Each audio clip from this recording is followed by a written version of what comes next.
여봐라, 저 계집이 중전마마를 사칭한다. 당장 잡아들이라.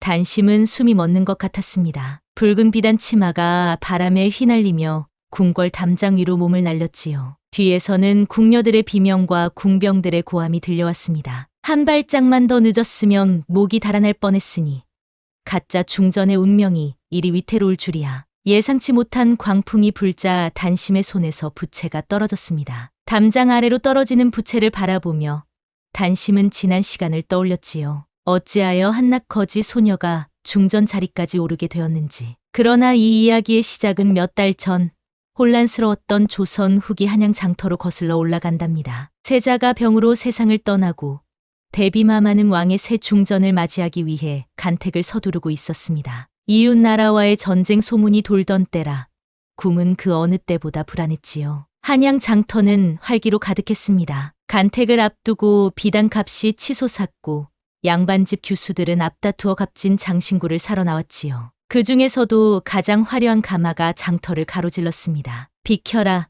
천한 것들. 홍판서 따님 화연아 씨 행차하신다. 사람들이 황급히 길을 비켰습니다. 그때 갑자기 말이 놀라 뛰었고 화연은 가마에서 떨어져 정신을 잃었답니다. 단심은 주저없이 달려가 화연을 부축했지요. 단심은 16에 부모를 잃고 장터에서 허드레시를 하며 살아가는 아이였습니다. 손은 거칠고 옷은 누더기였지만 그 마음만은 누구보다 곱고 맑았지요. 이마에 피가 흐르는 화연을 어깨에 짊어지고 자신의 초라한 움막으로 데려갔답니다. 장터 구석, 빗물이 새는 작은 움막이었지만 단심에겐 유일한 보금자리였지요. 정신이 드시나요, 아씨? 단심은 낡은 보자기에 찬물을 적셔 화연의 이마를 닦아주었습니다. 상처를 정성껏 간호하는데 화연이 눈을 떴지요. 여긴 어디? 내 가마는? 화연은 주변을 둘러보다 단심을 보자마자 놀라 소리를 질렀습니다. 도깨비냐?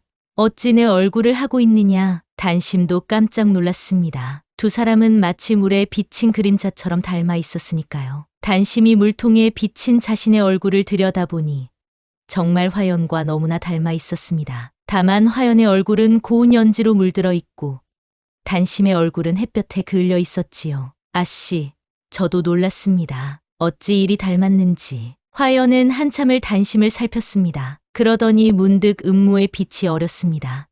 내가 나를 도울 수 있겠느냐? 내일이면 내가 싫어하는 정혼자와 혼인을 해야 하는데 그보다 더 끔찍한 일이 있다. 내가 중전 간택에 참여해야 한단다. 아버지께서 강요하시는데 난 절대 중전이 되고 싶지 않아. 너 내 대신 궁에 들어가 주겠느냐? 성공하면 금 10량을 주마. 단심은 망설였습니다. 그것은 목숨을 걸어야 하는 일이었으니까요. 그건 역적이 될 수도 있는 일인데 역적이라니 그저 간택장에 나가기만 하면 된다. 너 같은 천한 계집이 뽑힐 리 없으니 걱정 말거라. 단 하루만 내 대역을 해주면 되니까. 화연은 비단 주머니를 던졌습니다. 2냥의 은전이 들어있었지요. 이건 성금이다. 일이 끝나면 나머지를 주마. 단심은 주머니를 바라보았습니다. 그 돈이면 한 달은 굶지 않고 살 수 있었지요. 그리고 어쩌면 어머니가 병으로 돌아가시기 전에 약을 구하지 못했던 그 아픈 기억을 씻을 수 있을지도 모른다고 생각했습니다. 그저 간택장에 나가기만 하면 된다는 말씀이시지요? 그럼 내일 아침 내 몸종이 와서 너를 데려갈 것이다. 머리며 옷이며 모두 가다듬어 줄 테니 걱정 말거라. 그렇게 단심은 화연의 의복을 입고 화연의 이름을 빌려 중전 간택에 참여하게 되었답니다. 다음 날 단심은 화연의 몸종 복례에게 이끌려 화연의 집으로 갔습니다. 복례는 화연의 명령으로 단심의 머리를 곱게 빗어 올리고 비단 옷으로 갈아입혔지요. 그러나 단심의 거친 손과 투박한 걸음걸이는 어쩔 수 없었습니다. 아이고, 이 손은 어쩌나. 양반집 규수 손이 아니구려. 장갑을 끼고 가시게나. 복례는 단심의 손에 고운 비단 장갑을 끼워 주었습니다. 그리고 마지막으로 단단히 당부했지요. 간택장에 가시면 절대 말을 많이 하지 마시고 고개를 숙이고 계세요. 신천 이판 홍연보의 따님 화연, 간택장에 나아갑니다라고 한 번만 말하시면 됩니다. 단심은 가마에 올라 간택장으로 향했습니다. 가슴이 쿵쾅거려 숨이 막힐 것 같았지요. 길거리 사람들이 화연의 가마를 보며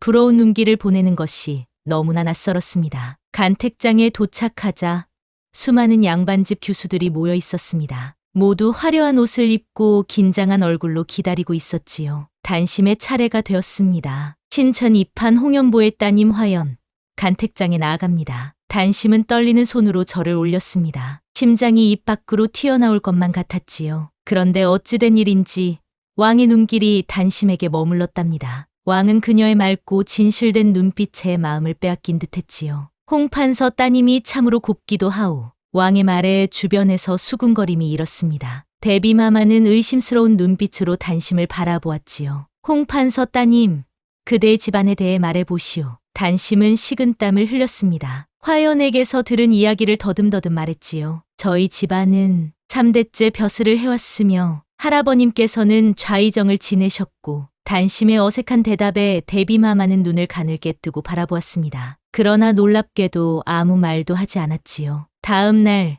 단심은 최종 3명의 후보에 뽑혔답니다. 혼비백산한 단심은 화연에게 달려갔지요. 아씨, 큰일 났습니다. 제가 후보에 뽑혔습니다. 화연은 눈을 크게 뜨더니 이내 음흉한 웃음을 지었습니다. 아니, 이런, 정말 뽑혔단 말이냐? 이게 어찌 된 일이지? 화연은 잠시 생각에 잠기더니 결심한 듯 말했습니다. 그럼 계속해야겠구나. 마지막까지. 어차피 3명 중에 내가 뽑힐 리는 없을 거야. 하지만 약속은 하루뿐이었고 걱정 마라.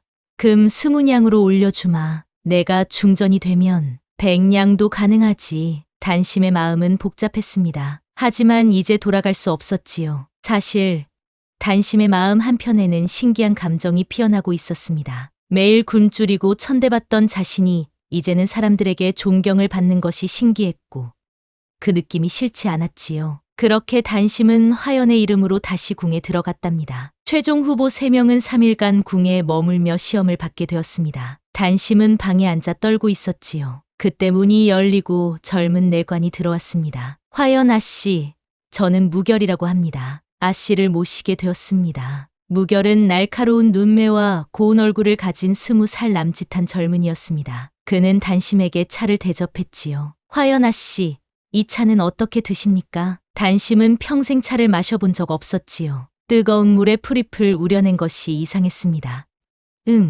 맛이, 아니, 향이 그윽하여 마음이 편안해집니다. 무결은 의심스러운 눈길로 단심을 바라보았습니다. 그의 날카로운 눈은 단심의 거친 손과 굳은 살을 놓치지 않았지요. 장갑을 벗으셔도 괜찮습니다. 여기는 아무도 없으니 단심은 고개를 저었습니다. 아니, 괜찮소. 손이 차서 무결은 의미심장한 미소를 지었습니다. 아씨께선 글씨도 참 독특하게 쓰시는군요. 마치 글을 배운 지 얼마 안 된 듯. 단심은 식은땀을 흘렸습니다. 오늘 처음으로 붓을 잡았는데 무결이 알아챈 것이지요. 네, 내가 어릴 적 손을 다쳐서 그렇소. 무결은 고개를 끄덕였지만 그의 눈빛은 모든 것을 간파하고 있었습니다. 단심은 밤새 잠을 이루지 못했지요. 내일이면 들통나겠지. 그러나 다음 날 무결이 찾아와 놀라운 제안을 했습니다. 아씨, 제가 글씨를 도와드리겠습니다. 왕께 보내는 편지를 제가 대신 써드리지요. 단심은 놀랐습니다. 무결이 자신의 정체를 알면서도 돕겠다는 것이었습니다.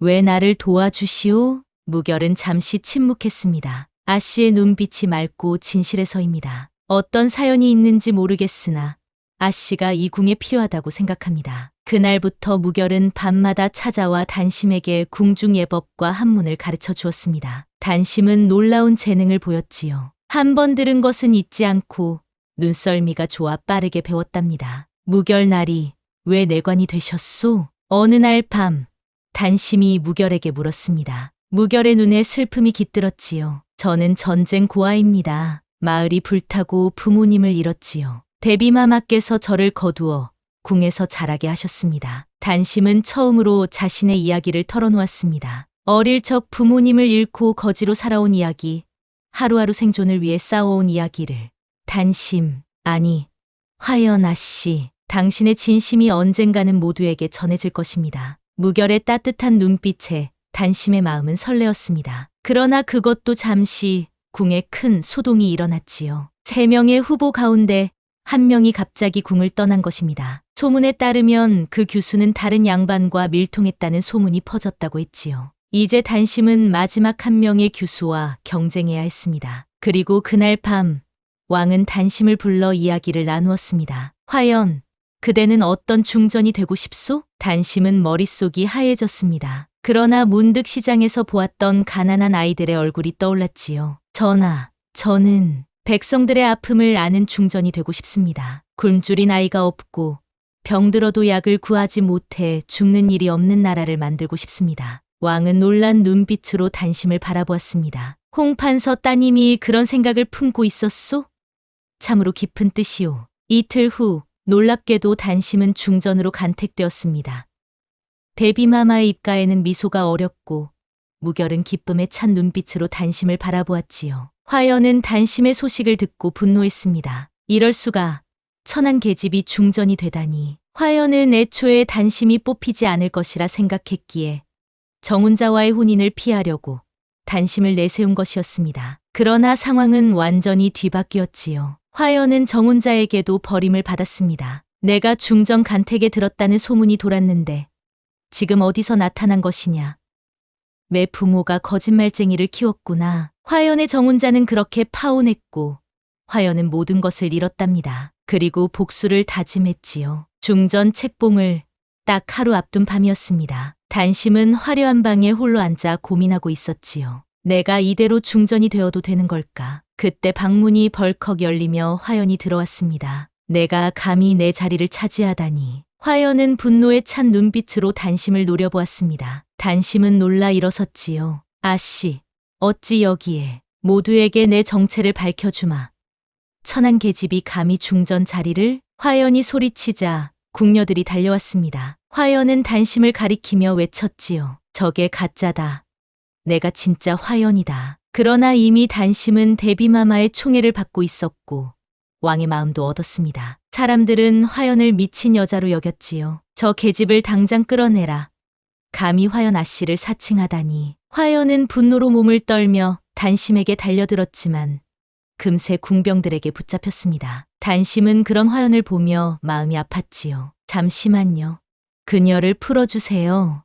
제가 이야기할 것이 있습니다. 모두가 놀랍게도 단심은 화연에게 다가가 무릎을 꿇었습니다. 정말 죄송합니다, 아씨. 처음엔 그저 하루 일로 생각했습니다만 화연은 단심의 사과를 듣지 않았습니다. 그녀의 눈에는 오직 증오만 가득했지요. 단심이 무릎을 꿇고 있는 순간 화연이 단심의 머리채를 잡아 일으켰습니다. 이 천한 계집, 내가 내 삶을 망쳤어. 화연의 손에는 날카로운 비녀가 들려 있었고 단심의 목을 겨누었습니다. 그 순간 무결이 달려와 화연의 손을 제쳤고 화연의 소매에서 작은 병이 떨어졌지요. 독약이다. 중전마마를 해하려 했다. 궁녀들이 소리쳤고 화연은 그 자리에서 체포되었습니다. 그러나 단심은 더 이상 거짓을 견딜 수 없었지요. 전하, 그리고 대비마마, 사실 저는 진짜 화연이 아닙니다. 궁중은 숨을 죽였습니다. 단심은 모든 것을 고백했습니다. 자신이 가난한 시장 처녀 단심이라는 것, 어쩌다 화연의 제안을 받아들이게 되었는지. 궁안은 발칵 뒤집혔지요. 대비마마가 엄한 목소리로 물었습니다. 그럼 너는 무엇을 위해 궁에 머물렀느냐? 단심은 고개를 들어 진심을 담아 말했습니다. 처음엔 배고픔 때문이었습니다. 하지만 이젠 백성들을 위해 무언가 하고 싶었습니다. 제가 겪은 고통을 아무도 겪지 않게 하고 싶었습니다. 저는 전하와 함께라면 그런 나라를 만들 수 있을 것 같았습니다. 대비마마는 잠시 침묵하더니 놀랍게도 웃음을 터뜨렸답니다. 이 늙은이의 눈을 속일 수 있다고 생각했느냐?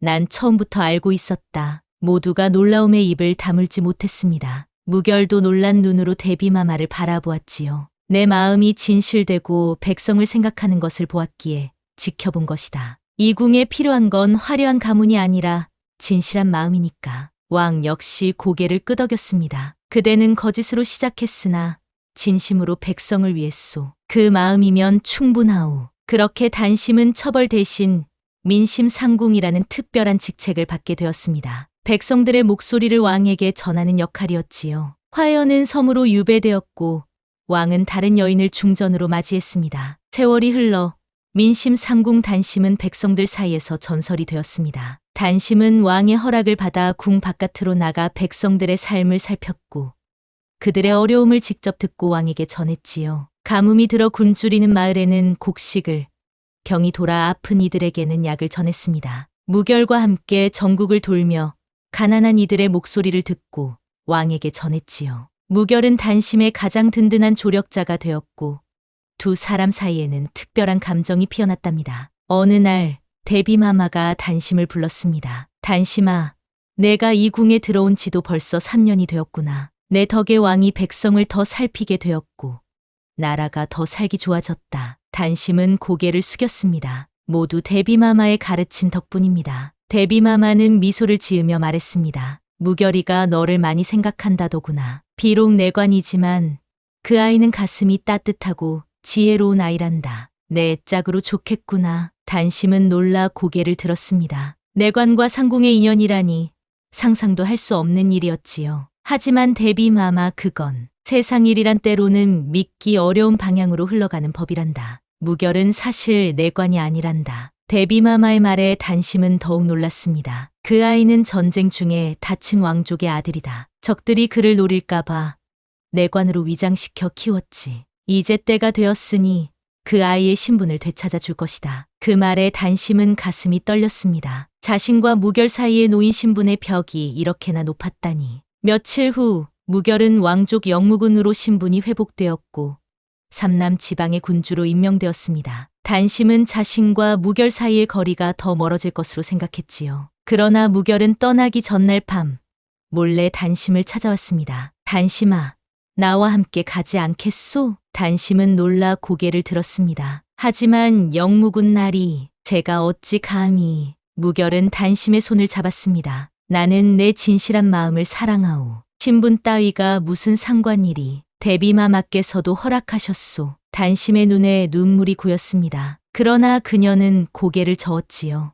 저는 아직 할 일이 남았습니다. 제가 약속한 백성들이 있어요. 그들을 돕는 일을 마치기 전에는. 무결은 슬픈 눈빛으로 단심을 바라보았지만 이내 이해한다는 듯 고개를 끄덕였습니다. 1년 후 내가 다시 올 테니 그때 대답해 주시오. 그렇게 무결은 삼남 지방으로 떠났고 단심은 더욱 열심히 백성들을 위해 일했답니다. 어느 겨울날 단심은 임금의 특별 허락을 받아 화연이 유배된 섬을 방문했습니다. 3년의 세월이 흐른 후였지요. 화연은 이제 화려한 양반집 규수가 아닌 소박한 차림의 여인이 되어 있었습니다. 처음엔 화연은 단심을 보자 분노했지만 단심이 가져온 선물 그녀의 아버지가 보낸 편지에 눈물을 흘렸습니다. 아버지께서 나를 용서하셨다고? 그렇습니다.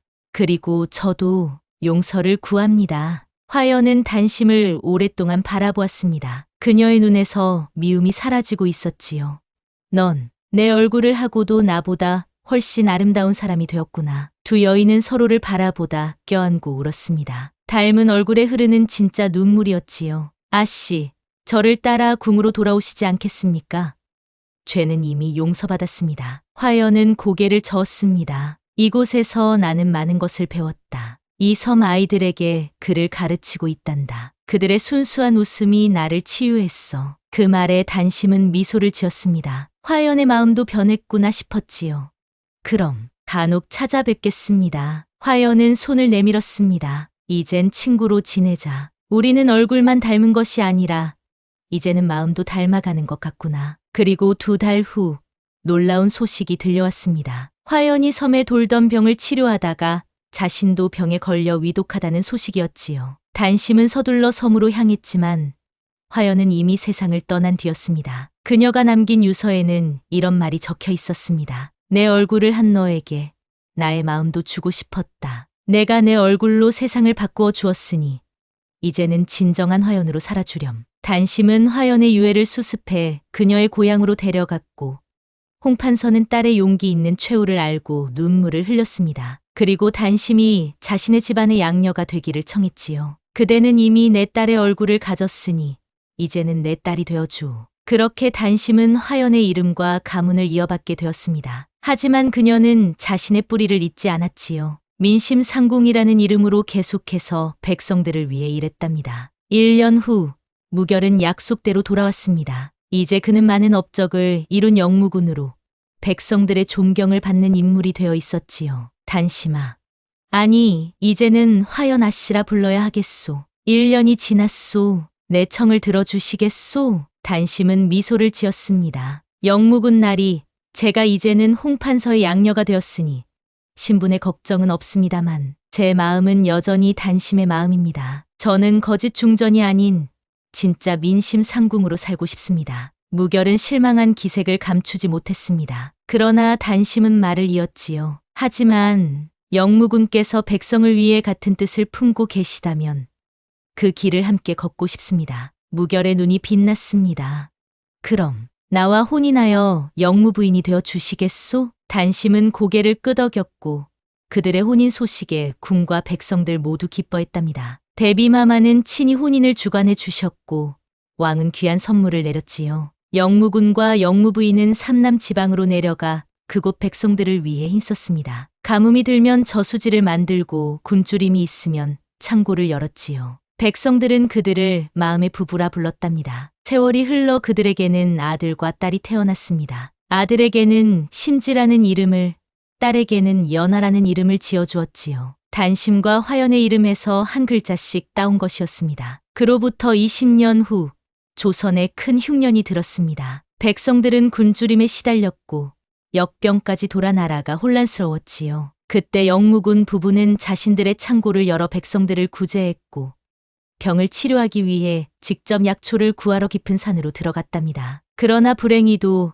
그들은 산에서 돌아오지 못했습니다. 폭풍우가 치는 밤, 다리가 무너지면서 강물에 휩쓸린 것이지요. 백성들은 그들을 찾아 헤맸지만 끝내 시신조차 찾지 못했답니다. 하지만 이상한 일이 벌어졌습니다. 그들이 사라진 후로 매년 봄이면 강가에 한 쌍의 학이 나타나 백성들을 지켜보는 것이었지요. 사람들은 그 학이 영무군 부부의 혼이라 믿었고 그들을 민심학이라 불렀답니다. 그들의 자녀 심지와 연하는 부모의 뜻을 이어 백성을 위해 살았고 조선의 역사에 큰 족적을 남겼답니다. 그리고 백성들 사이에는 이런 이야기가 전해졌지요. 얼굴은 가짜일지라도 마음이 진실하면 그것이 진짜 사람이다. 가짜 아씨의 진짜 마음이 나라를 바꾸었다. 세월이 흘러 영무부인 단심의 이야기는 조선의 많은 설화 중에서도 가장 사랑받는 이야기가 되었습니다. 신분을 뛰어넘는 사랑, 용서와 화해, 그리고 백성을 위한 헌신. 이 모든 가치를 담은 이야기였으니까요. 그리고 지금도 봄이 오면 강가에 한 쌍의 학이 날아와 사람들을 지켜본다고 합니다. 사람들은 그들을 보며 이렇게 말하지요. 저기 민심학이 왔구나. 우리의 마음을 보러 왔나 보다. 이렇게 가짜로 시작했지만 진심으로 끝난 단심의 이야기는 오늘날까지도 우리에게 진정한 마음의 가치를 일깨워주고 있답니다. 어떤 위기 속에서도 진실한 마음은 언젠가 반드시 빛을 발한다는 교훈을 전하며 말이지요. 단심과 화연, 그리고 무결의 이야기는 조선 역사책에는 기록되지 않았지만 백성들의 입에서 입으로 전해져 내려오는 가장 사랑받는 이야기가 되었답니다.